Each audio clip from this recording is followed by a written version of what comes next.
Recently I had caused to go into hospital, an infection, which turned into pneumonia. As there were no spare beds in the breathing ward, I was put next door in the ENT ward. On the third day in hospital, the antibiotics had done their stuff and I was feeling 100% better, but had another 5 days until my intravenous antibiotic was removed and I could go home. My bed was in a room of 4, and luckily I had the bed by the window. The other 3 beds all had women in them. There was talk of moving me to a men's room, but I had no problems being where I was and there were no beds free in any of the men's wards at present.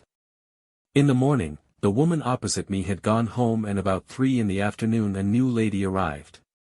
She walked in with her husband. She was about 45, a big lady, not fat, just big of frame and about 5'11" tall. Her dress and hairstyle was very old-fashioned. I know I'm being critical, but my initial reaction was she needed to have a bit of a makeover and she was definitely not making the most of her appearance. I heard quite a bit of their conversation and learned the following: his name was Bruce and she was in to have her tonsils removed next morning. They closed the curtains and from the rest of the conversation I could hear, I was not that impressed with him. He was quite bossy and talked over her a lot. He seemed most put out by the inconvenience of her being in hospital. The day went on as normal. I read my book, had dinner, read some more. About 8 p.m. Bruce left, and Grace, I could see her name on the board above her bed, got up to go to the bathroom. She stopped at the end of my bed, said hello and gave a shy smile. I offered the time of day and commented she looked nervous.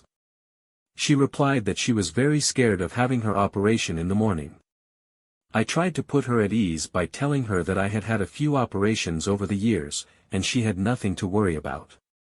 At about 9 p.m. I turned my lights out, as the antibiotic was making me pretty tired. I noticed that although she had her bed curtains pulled, I could see her reflection in the window. I tried to keep an eye open, but quickly drifted off to sleep.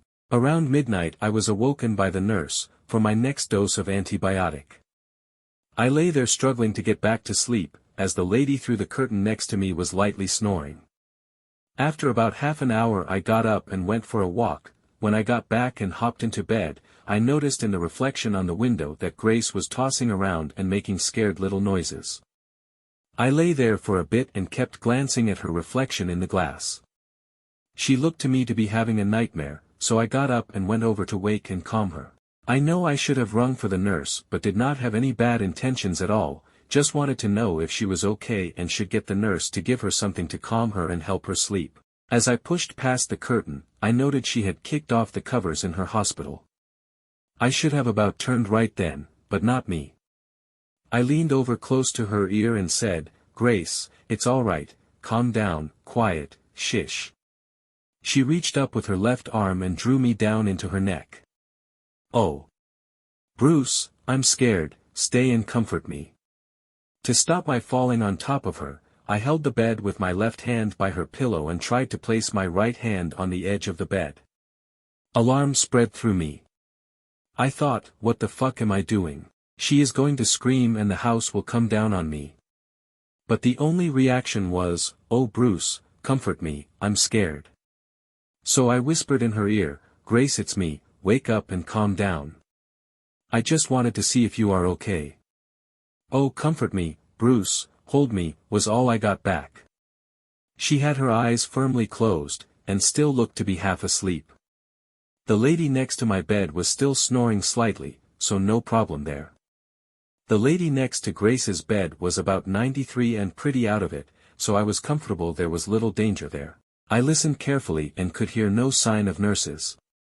Her eyes came slowly open and she looked at me standing above her and slammed them shut again. "Oh, how embarrassing," she murmured.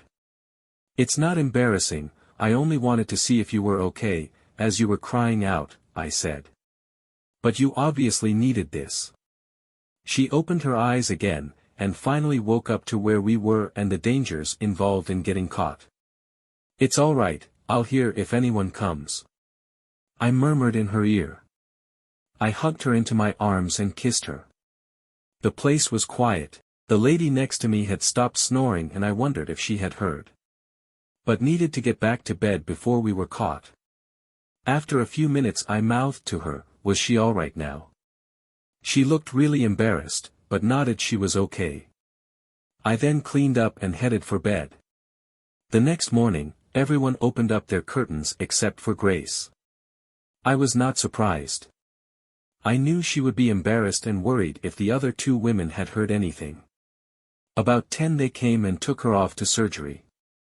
As she passed the end of my bed I nodded to her and wished her luck. She smiled and looked relieved. Sometime after 1 p.m. they brought her back. I'm guessing the op only took half an hour, but they would have kept her in recovery ward for a couple of hours. She was sleeping so I left her be, but at about 3:30 p.m. the nurse woke her up and I could hear her through the curtain, suggesting she get up soon and walk around. So when the nurse left, I popped my head around the curtain and offered to walk with her when she was ready. A few minutes later she appeared from behind her curtains, and we wandered off down the ward. "I can't do that again," she exclaimed. "Hey!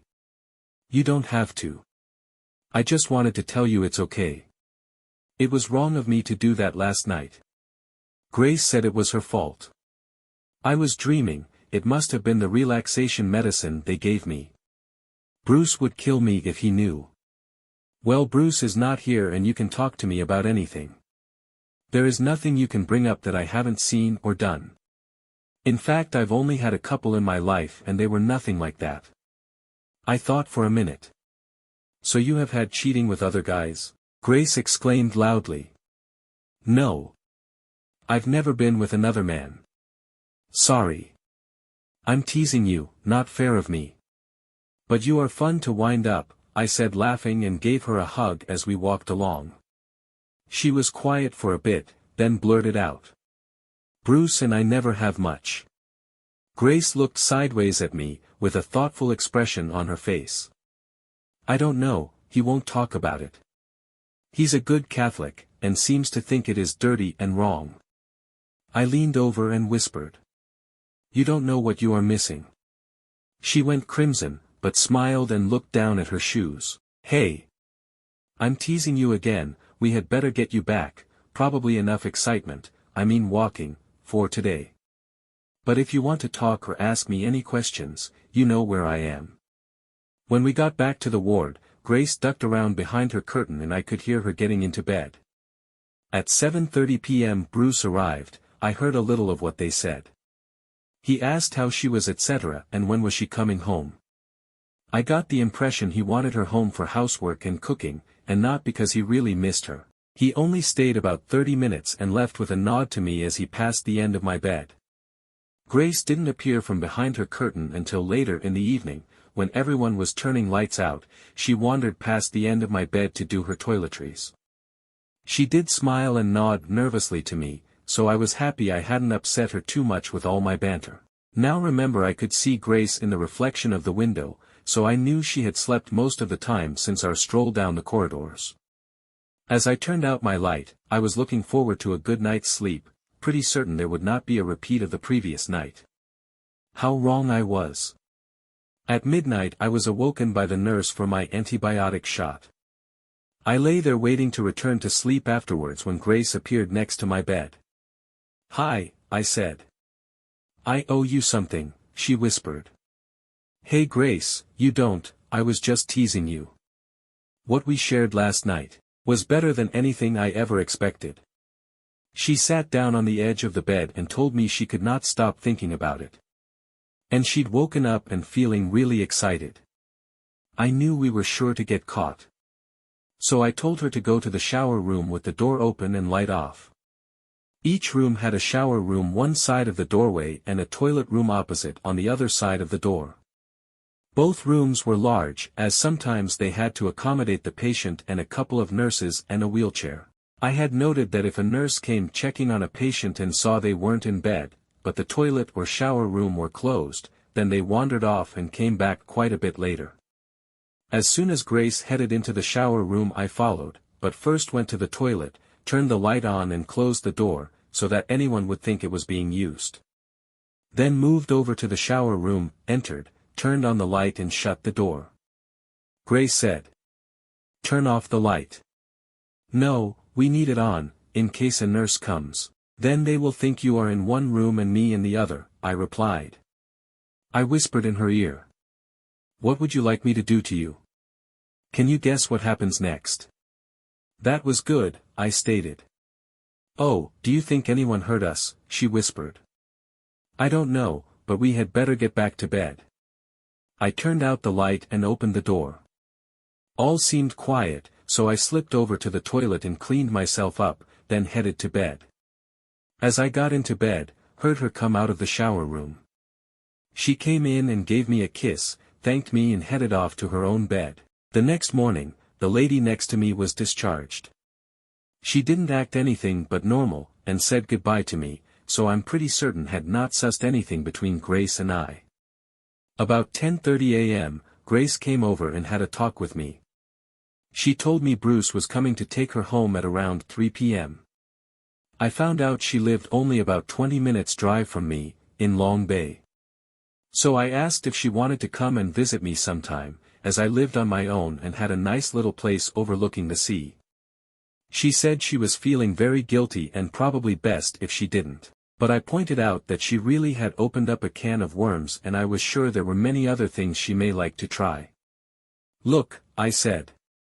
Give me your mobile, and I'll put my phone number on it, just in case you ever need to talk. Bruce will see the number. Give it here and I'll look where to put it. She handed her phone to me and I scrolled through her contacts. I found one that said flower arranging and asked her what it was.